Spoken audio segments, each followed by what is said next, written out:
interesting. Thank you for it. Yeah, no worries. Always happy to give some advice. Share my humble opinions on things.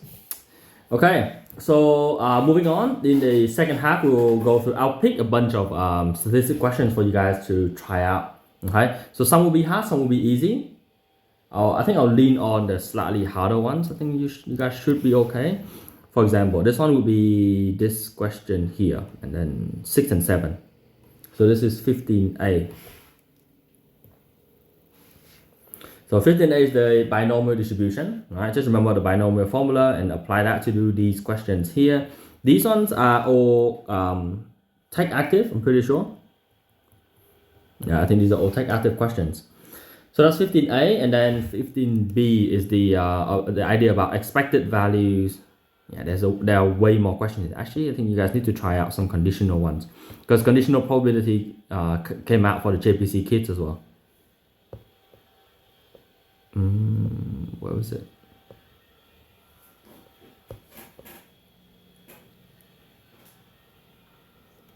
Oh, wow. Last one. I normally would not recommend this one before the exam, but for you guys, I think you guys should be able to handle this. Alright, not too bad. Alright, and then next would be 15B, the expectation and variance of a binomial distribution. Formulas are very simple. It's just these ones here, NP and NP1 minus P. Alright, the ones that you guys should try to complete are these ones here, 7, 8, and 9. For 15B.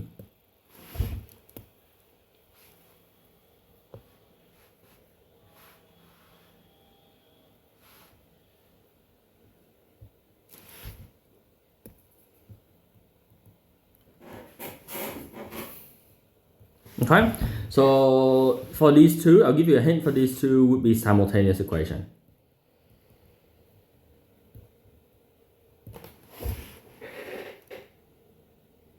Okay, should be alright. Just practice these ones. And then this finding the sample size is the one that I think you guys need to try, because they could ask this one in a tech active environment. I have the notes in here now. I'll give you guys a question, because this is one of those things where if you can do it, it will be really easy. If you can't do it, you don't even know where to start. 15C. Finding sample size.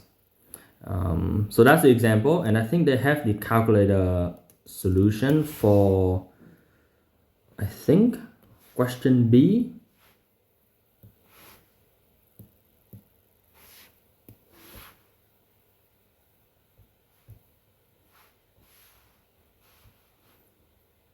Probability of winning at least twice. Yeah, okay, so the answer here is for question B, the probability of winning at least twice. Okay, so try that with the calculator, and then try these questions here. So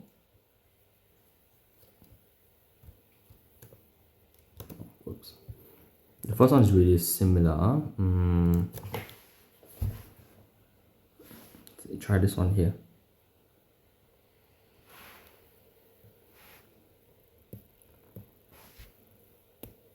These are the harder ones in the binomial distribution questions. So, hoping you guys won't get it, but if you practice this and it comes out, I think you guys should be able to do it. Okay, don't need to do 15D. Don't need to worry about the proofs here, and I think that's it. Okay, so that's it for the binomial distribution. Next is 16. I might have to go through a few of these ones here. So for continuous random variable, 16A.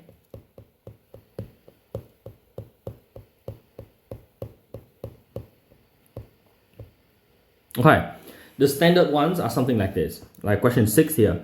You need to find a constant, and then you find a probability after.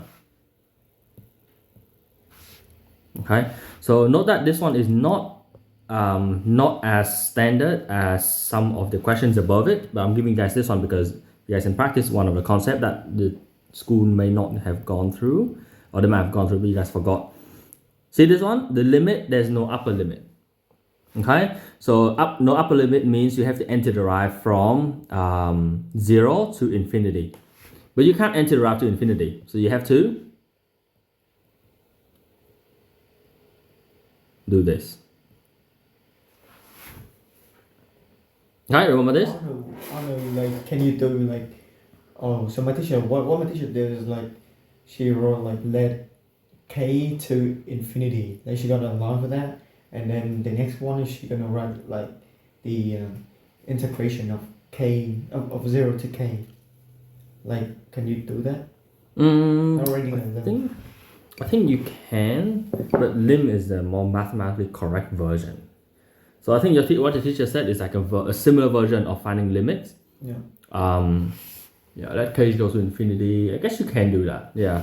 So okay. So what Peter is saying is something like this. You would go let k is a number that tends towards infinity, and then 1 is equals to antiderive from 0 to k of fy dy.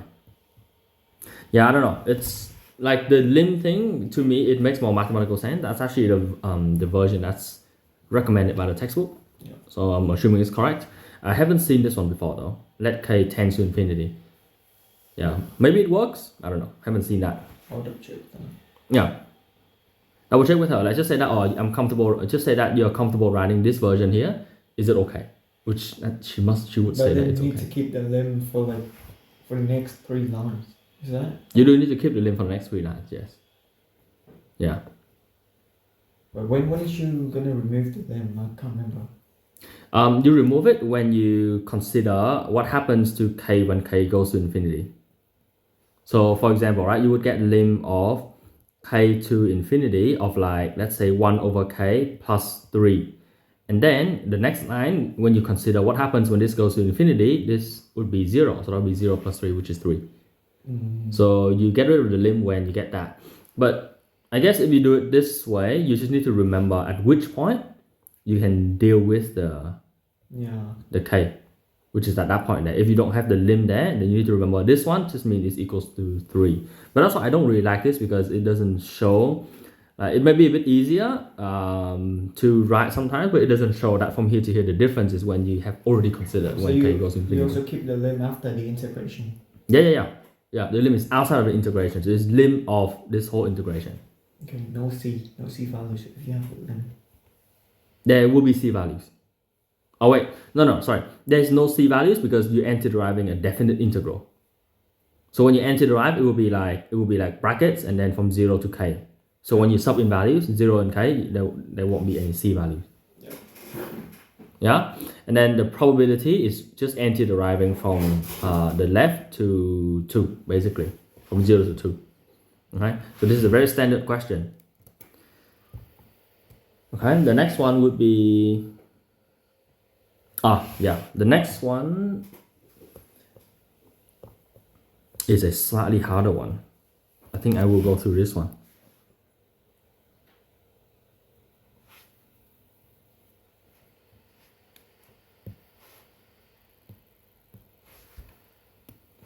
Okay, have you guys seen a probability density function with 2 equations before?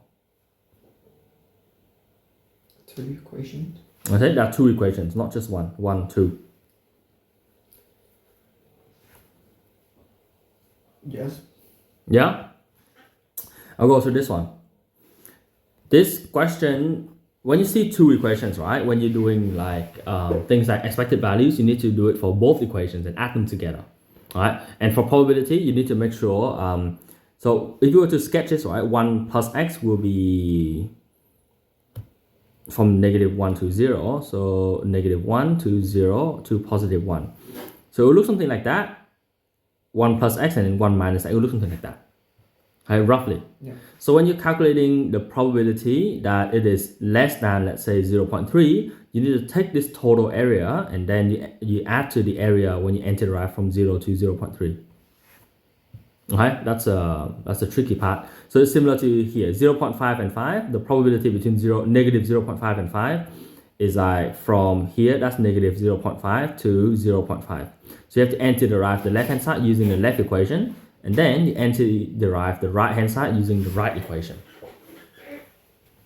Does that make sense? Yeah, so it's a little bit tricky. And then when you, so yeah, that's a sketch there. We need to actually find out what, so that's a sketch, right? We don't know what k is. But then when x is -1, it's k times, so that would actually be 0 here. 0 goes to k, and then this one goes back down to 0. If you have to actually sketch that, okay? So that's part A, and then part B, evaluate k, is the idea that when you total area equals to 1, all right, total area equals to 1. So then you have 1 is equals to, now the area to the left is n to the right. You can take k out from -1 to 0 of 1 plus x. And then you add that to k times n to the right from 0 to 1 of 1 minus x. All right, then the answer is 1. Okay, so note that the new part is that you need to add them together. You need to calculate the two areas and add them together, and the total area is equals to 1. Okay, so this is a bit more advanced. So take out the k as a common factor. Actually, yeah, we will do that later. So that will be x plus x squared on 2 from -1 to 0, plus k, same thing, x minus x squared on 2 from 0 to 1. Okay, so then I take out the common factor k here. All right, inside sub 0 is just 0, so minus sub -1. Yeah, this one needs a lot of brackets. So that'll be -1 plus 1 over 2. Okay, oh, whoops. And then plus the other version. When you sub 1 in, that would be 1 minus 1 over 2, and sub 0 is just 0. Okay, make sense? Yeah. Okay, so then 1 equals to k times by, flip the signs out, so 1 minus 1/2, and plus 1 minus 1/2. So 2 minus 1 over 4 is 8 over 4 minus 1 over 4 is 7 over 4. So 1 equals to k times 7 over 4. So k would be, cross multiply, 4 over 7 equals k. Okay? And then the last one, question C. The probability that the x lies between -0.5 and +0.5. So probability that -0.5 is less than x less than 0.5 is equals to, now you need to split that into two versions, because from -0.5 to 0, it's one equation, and then you add it to probability of from 0 to +0.5. Okay, and then this one would be antiderive the left equation, or the equation for the left hand side. So that would be k outside again, -0.5 or -1/2 to 0 of, was it 1 plus k? Sorry, 1 plus x dx. And then plus that with, take out k, antiderive from 0 to 1/2 of 1 minus x dx. Okay, you calculate this, you get the answer. Okay, and we know what the k value is. It's just, what was it, 4 over 7. So write the k value as 4 over 7. Okay, so that's a tricky part when dealing with two equations for a PDF. Okay, what else? Yeah, so this is an example of a two equation PDF that you can sketch it. It's just a bit hard to work with, but you should try out this one here. Note that to sketch this one, this is a constant equation, which means it is a, what kind of shape is this? Fx equals 0.2. 2.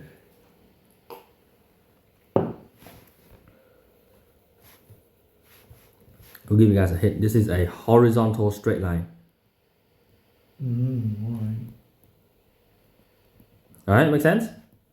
Because y is a constant value. So it's all the points where the y value is 0.2. That's it. Can I ask you something? Like for some questions, like why do we need to do like that thing again, like the piecewise function, in terms of like big F of x? Big F of x is always okay. The CDF, because the CDF is derived from the PDF. Yeah. Right. Alright, so we'll give you a quick note on CDF. Actually, CDF is chapter 16E. I'll get to that in a second. I'll get to the CDF in a second. I might go through a few example questions for CDF. Okay, so that's 16a. Okay, let's move on first. 16b, mean and median. Maybe I'll just put the title in here.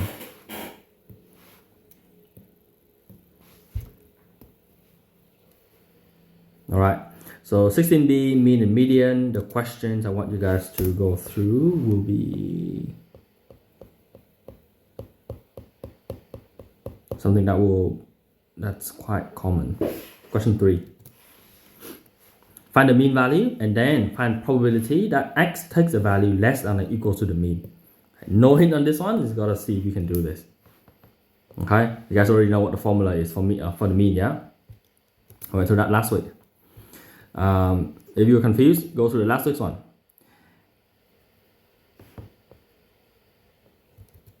Okay, and then just gotta find this one here. Find the value of k. Very, very good practice for these ones. This question looks a bit strange, but just follow the concepts. All right, don't think too much. Follow the concepts and you'll be fine. And then find the median. Median, all right, for question B is the idea that when you antiderive from the left to the median, all right, of k dx, all right, the answer will be 0.5, and then solve for n. Okay, which is the median. Is a probability, the point where is the value where the probability of all the values to be lower than that is the same as higher than that, and that will just be a half. Okay, so mean, median. This is a hard one. Okay, this is a hard one. I'll go through the main concepts and you guys can try that out. So Peter, what do you think? How do we calculate the expected value for a 2 equations PDF?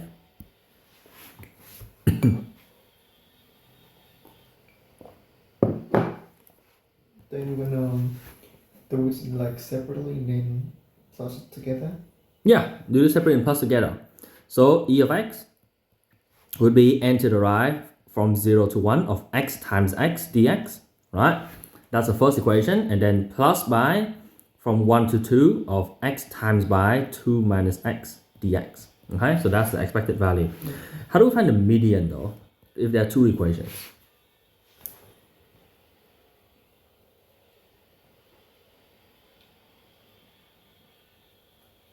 I reckon we're gonna like combine these 2 equations together. No, Yeah? you don't combine them. You need to find what area, okay? Find the area that each equation covers, or that if there are 2 equations, then you find area the first equation covers. Okay, so the idea is this: if you have one equation and then another equation here, if this area is 0.3, then the median lies here. Alright. Does it make sense? Right? As opposed to if your first equation is like that, and then the second equation is a tiny one, and the first equation covers 0.8 of the area, then the median will be here. Alright, so does it mean like we're gonna calculate the area of x first? Yep. So the first area, you have to antiderive the first region, 0 to 1, okay, and then of x dx. Alright, so quickly work that one out. That'll be x squared over 2 from 0 to 1, which means this is just 1 over 2. What does that mean? 1 over 2. It means like it's already half. Yeah, which means? The median value is gonna be 1. Yes, that's right. So this question is a little bit special, that the median is just equals to 1, because the first equation covers exactly half. Because I'm thinking like at the end of that thing is saying like no 1, like x is smaller than 1, but not equal to 1. So I was thinking. No. So this one is a bit different, yeah. This domain has to match up with that part there. You can't have equals to 1 on both sides. So that doesn't tell you that the median is a 1. Doesn't tell you that. Right, I'll show you a different equation where it's 2 functions, but you won't get 1, I think. So 1, 2, 0, 4. Yeah, this one here. This is a slightly harder one. It looks familiar. I think I gave you guys this one earlier. Okay. I think this chapter and probably chapter 18 is the one that you guys need the most revision on. But yeah, so expected value already went through that. The median for question B, you need to calculate the area of the first equation. So you interact from -1 to 0 of 0.2 dx, right? So that just be 0.2 times x from -1 to 0. Sub-0 would be 0, minus that would be 0.2. Just me in this, the answer is 0.2. This means that this equation looks something like this. From -1 to 0 to 1, 0.2 is a constant, right? It's a horizontal line. 0.2 plus 1.2x looks something like that, okay? So then this is 0.2, then this area here is 0.8, right? So how do we find the median? Knowing that the median is somewhere in the second equation.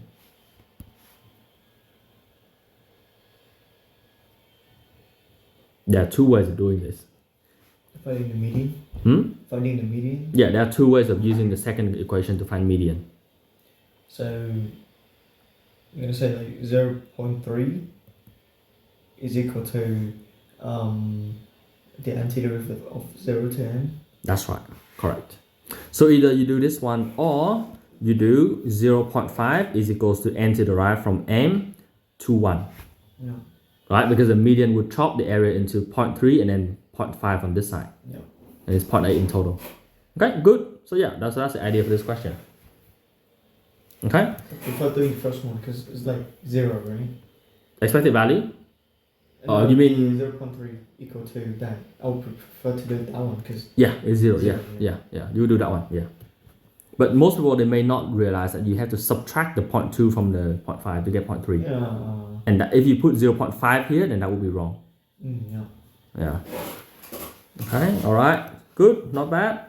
Next one would be I think that's 15, and then C is measure of spread. Yeah. So this one, this chapter is just about variance and standard deviation. It's the new formula EX squared minus mean squared, and then the interquartile range is just B minus A. Right? Yeah. So just give you a few questions here to try out.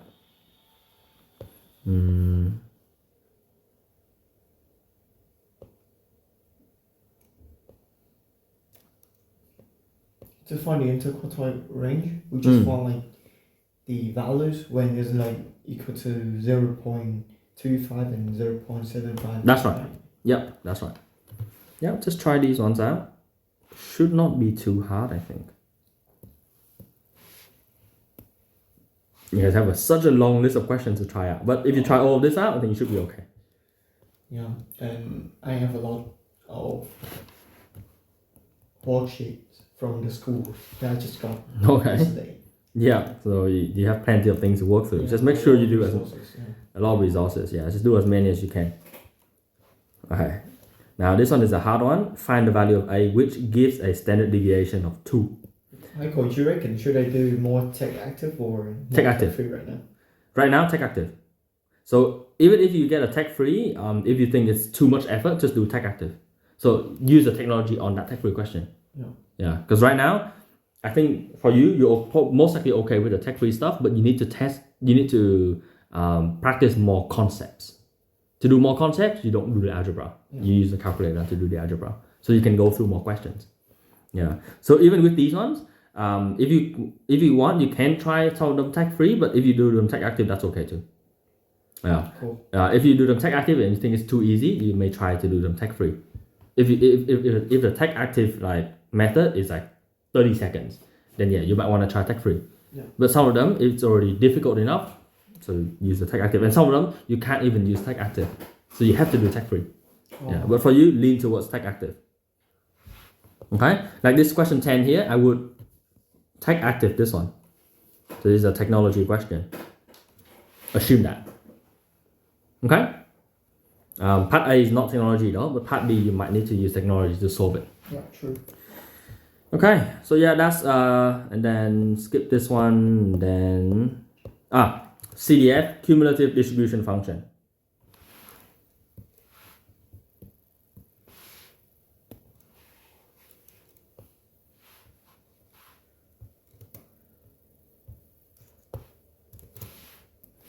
These two graphs is the main idea of the CDF here. All right. So what do these two graphs tell us? Let me quickly scale them down a little bit.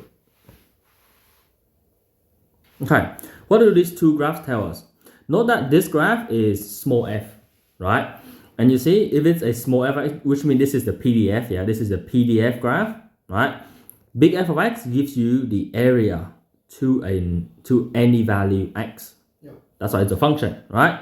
But the actual graph of big F of x, you see, is a strictly increasing function, because when you're looking at area to the left of something, it has to start from 0 at the lower domain, and then it keeps on going.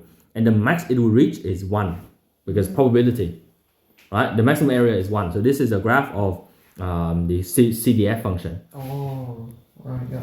Okay, and because of that, if the PDF looks something like this, where you start from -1, I'll use that example, it goes to 0, and then after that it goes to 1 like that, right?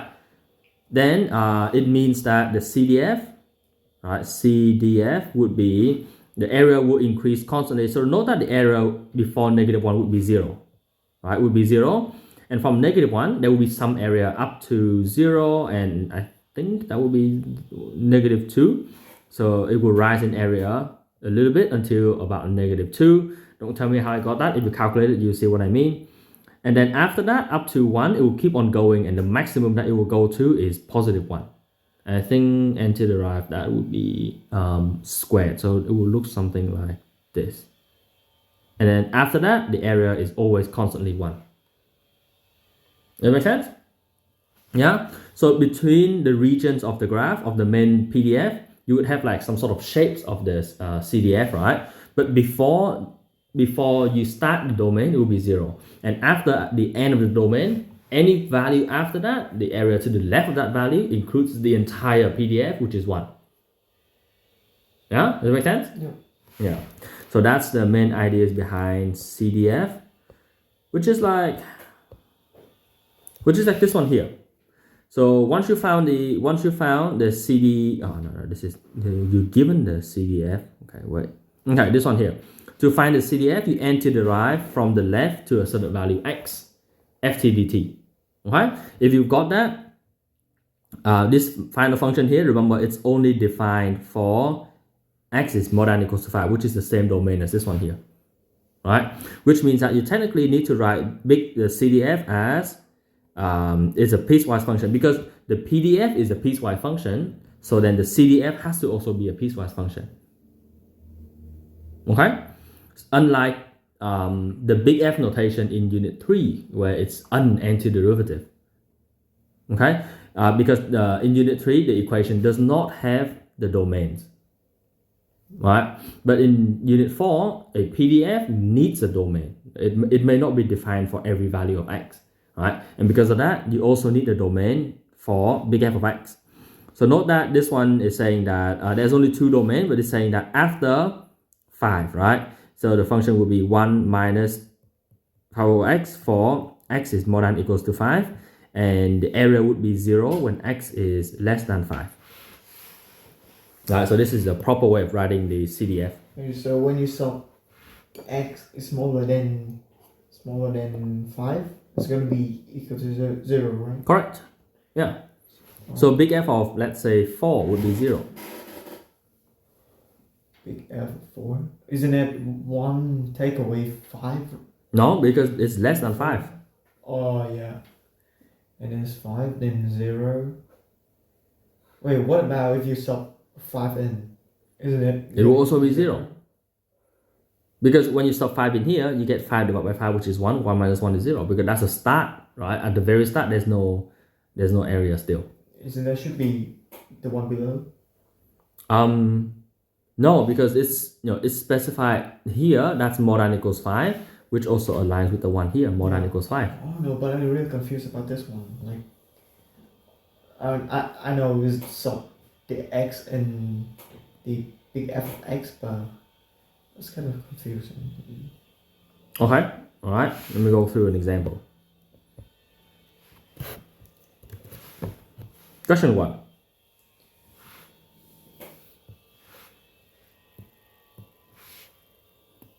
This is the only easy one. The rest is pretty difficult.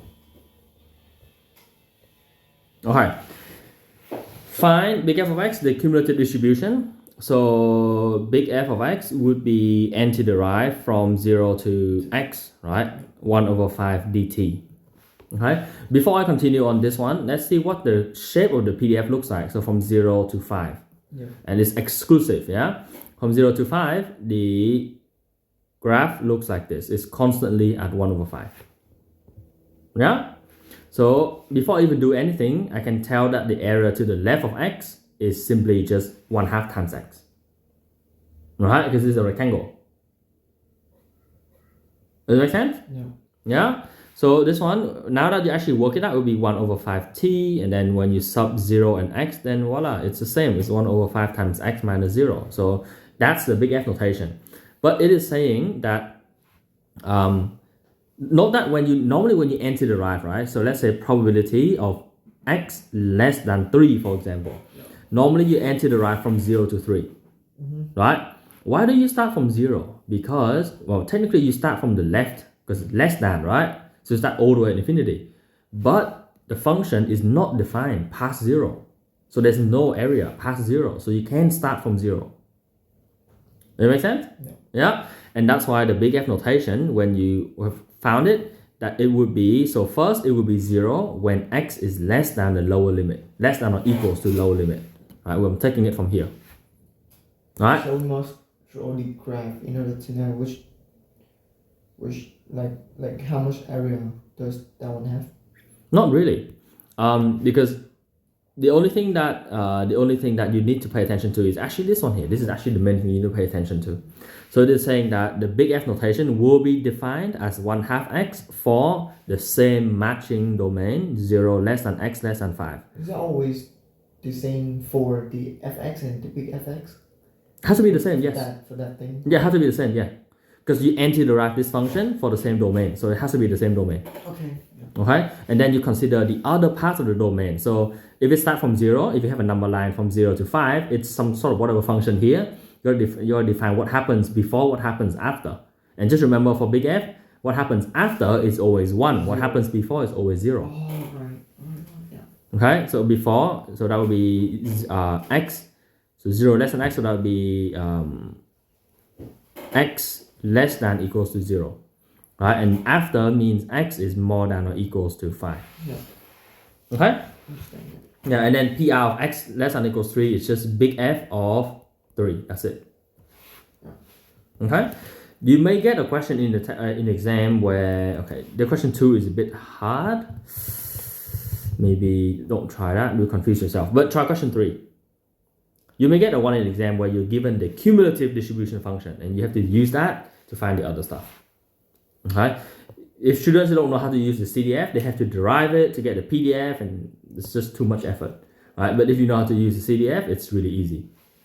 Right? You can sketching that graph and then find the probability. Here. Or you may get asked a question like this, where they give you the CDF and you gotta find the PDF. How do we find the PDF? PDF. 0 to 1 anti-derive of that function. No.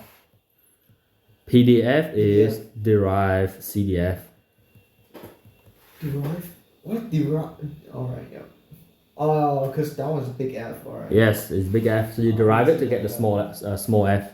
Yeah. Okay? So just remember the relationship between the PDF and CDF. Okay, I think that's it for question for chapter 16. Big F is cumulative. Cumulative, yes. It's a cumulative density distribution function. Okay, or CDF. Yeah. Yeah. Okay, alright. So what's the main difference between cumulative and density?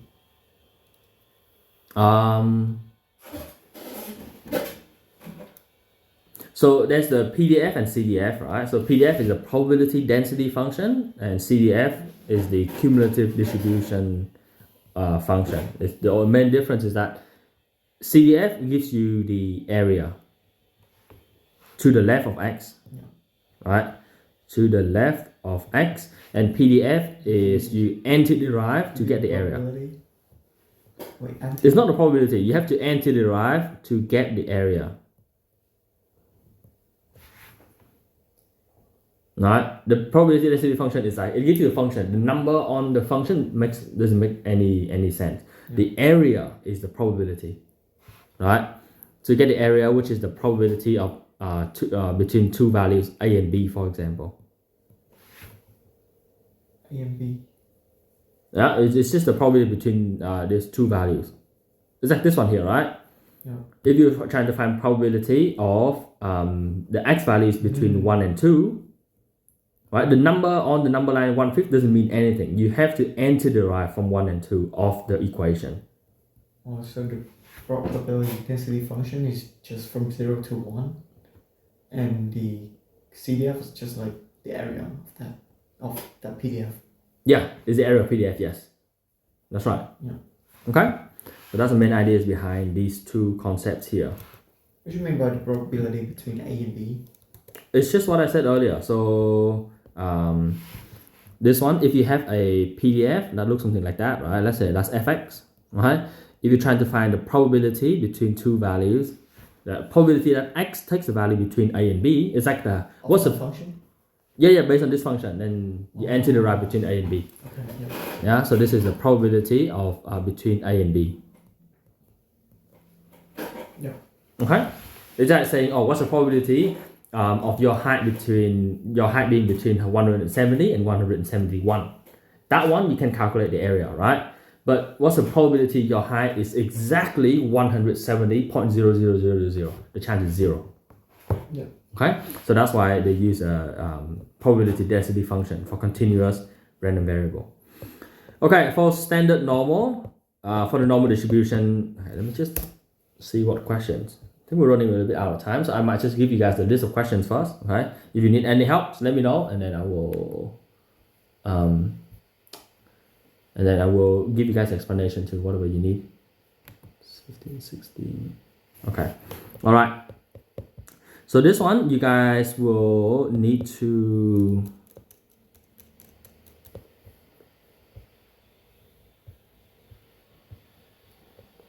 I'm not sure if you guys need to do that one. Okay, we'll go through standardization instead.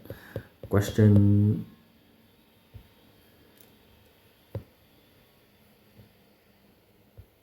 Okay, these ones here.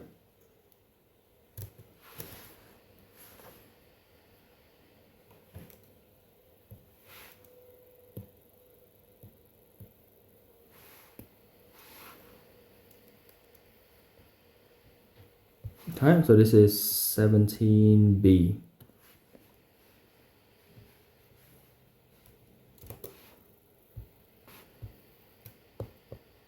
All right. Do you guys remember this one? The standardized mark? Yeah. I remember. Okay, try this again. At this point, you should aim to be able to do most of these questions without my help. So close to the exam. Okay, determining normal probability. This is just using the calculator to find it. So I think you guys should be okay with the easier ones. Just try this one harder one.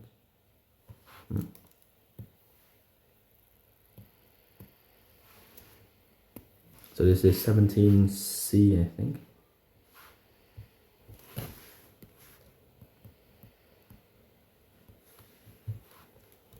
Alright, just try that one for 17C. I think you should be okay with it. Okay, 17D. Right, now this one is the one that you guys need to practice a lot more on. Remember, some of these questions you need inverse normal. Alright, if you're finding a value on a number line. Like question B and C in this case here.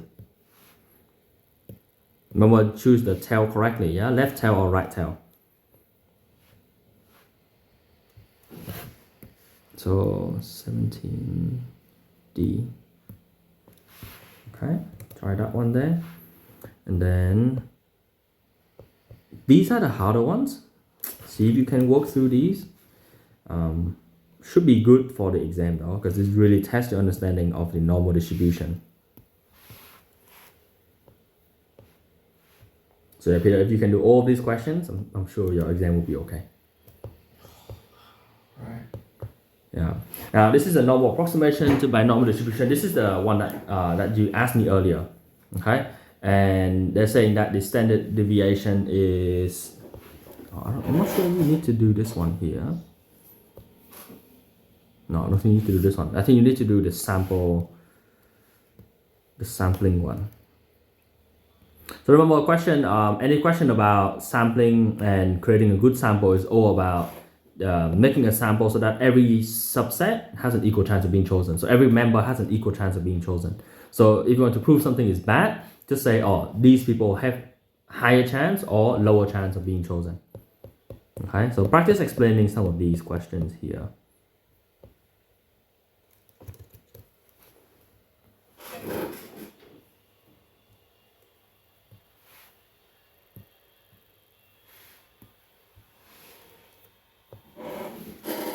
Alright, so this is going to be 18A. Okay, so that's 18A now. Oof, glitched that. 18B. The exact distribution. So this is the one where, remember, there are two types. There's a small population one and there's a large population one. Right, large population is the binomial distribution. Small population is the counting method here with the brackets. All right, so I'll put in a few questions for you guys here, and make sure you can use these tables to find the probability of the sample proportion. Just looks hard, but it's actually not too hard. Yeah, so you see, it's from a large population, standard deviation, and yeah, of the sample proportion. All right, so this is the formula that we used earlier. Okay, P times 1 minus P over N. Okay, let's see. How many questions are there?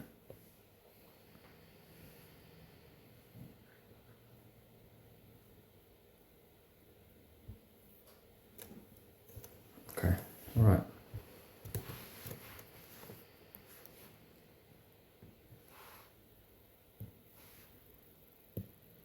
Okay, so this one will be a small population type question.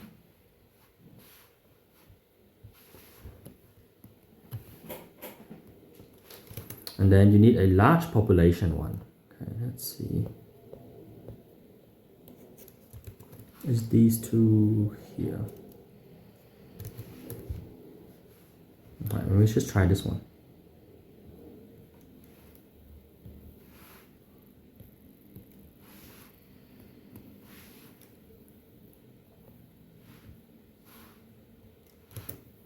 All right, and then expectation. So that was question 7. So now question 10 here is linked to question 7. So determine the mean and standard deviation. So note that the mean and standard deviation here can be used to use the normal distribution approximation in order to find the distribution of the sample proportion. Okay, so these two questions are linked.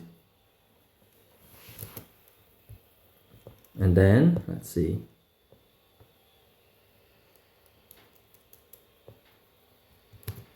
Okay, try this. Tough one, but might be able to do it. I'll put a star here, so you know this is a tough one.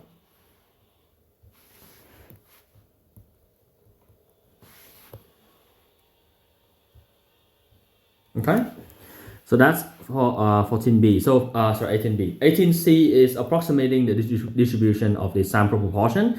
Is the idea that when the sample size is large enough, I think it's over 30 or something, the distribution of the sample proportion will be approximated by the normal distribution. So you need to use the two formula here.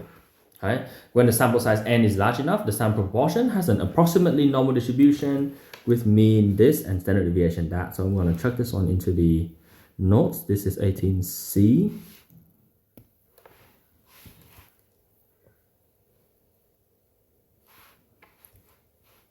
Okay, new page on this one. Okay, 18C. Okay. And then try out Just the first few ones. This is a calculator question, so it's if you get the concept, the answer is really quick anyway. So you can try a few questions very rapidly. Okay, so that's 18C.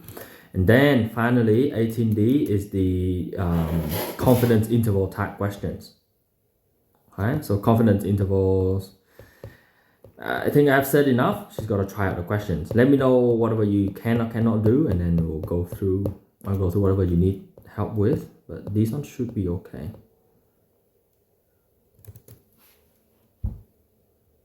Okay, it's these two here.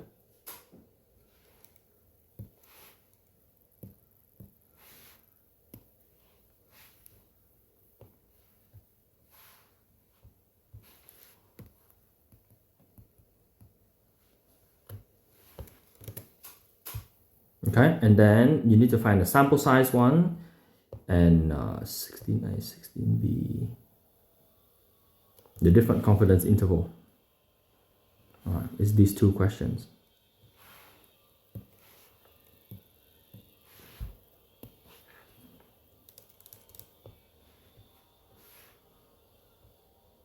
Okay, 7 and 8.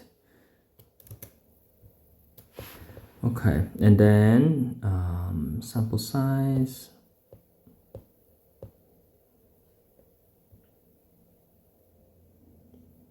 Okay, I think that's about it. Oh, no. Yeah, I need to do the sample size one here.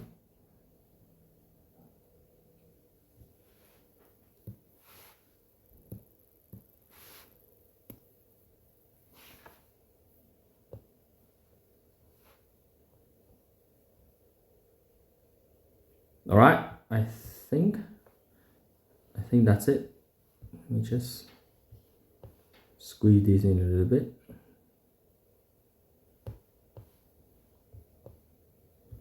Okay, so that's it. These are all the questions.